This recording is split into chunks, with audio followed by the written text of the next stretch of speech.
عالمی مالیاتی ادارے نے پاکستان سے ڈو مور کا مطالبہ کر دیا ہے۔ پیٹرولیم مصنوعات پر جنرل سیلز ٹیکس لگانے اور لیوی 60 سے بڑھا کر 70 روپے کرنے پر زور دیا۔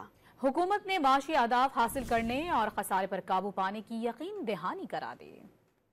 پاکستان کے دورے پر آئے ہوئے آئی ایم ایف کے وفد نے مشن چیف نیتھن پورٹر کی قیادت میں وفاقی وزیر خزانہ اور محصولات سینیٹر محمد اورنگزیب سے ملاقات کی۔ آئی ایم ایف وفد حکام سے ملاقات میں $7 ارب کے قرض پروگرام پر عمل درآمد میں اب تک ہونے والی پیش رفت پر تبادلہ خیال کیا گیا۔ ڈان اخبار کی رپورٹ کے مطابق گزشتہ روز ہونے والی غیر رسمی بات چیت میں آئی ایم ایف نے پیٹرولیم مصنوعات پر جنرل سیلز ٹیکس لگانے اور پیٹرولیم ڈیولپمنٹ لیوی 60 سے بڑھا کر 70 روپے کرنے کی تجویز پیش کی۔ ڈان اخبار کی رپورٹ کے مطابق پاکستانی حکام نے آئی ایم ایف کو معاشی اہداف پورے کرنے اور خسارے پر قابو پانے کے لیے اقدامات جاری رکھنے کے عزم کا اظہار کیا۔ اخبار کا ذرائع کے حوالے سے کہنا ہے کہ حکومت نے آئی ایم ایف پروگرام کے تحت اسٹیٹ بینک کے ریکارڈ 2.5 ارب روپے کے منافع کو دانش مندی سے استعمال کرنے کا وعدہ کیا۔ حکومت نے آئی ایم ایف کو سود کی ادائیگی اور قرض کی ضروریات کو کم کرنے کے لیے جی ڈی پی کا 1% سے زیادہ خرچ کرنے کی یقین دہانی بھی کرائی۔ رپورٹ کے مطابق ایف بی آر عالمی مالیاتی ادارے سے بات چیت میں منی بجٹ لانے کے بجائے ریونیو ٹارگٹ میں کمی کرنے کی درخواست کرنے کا خواہش مند ہے۔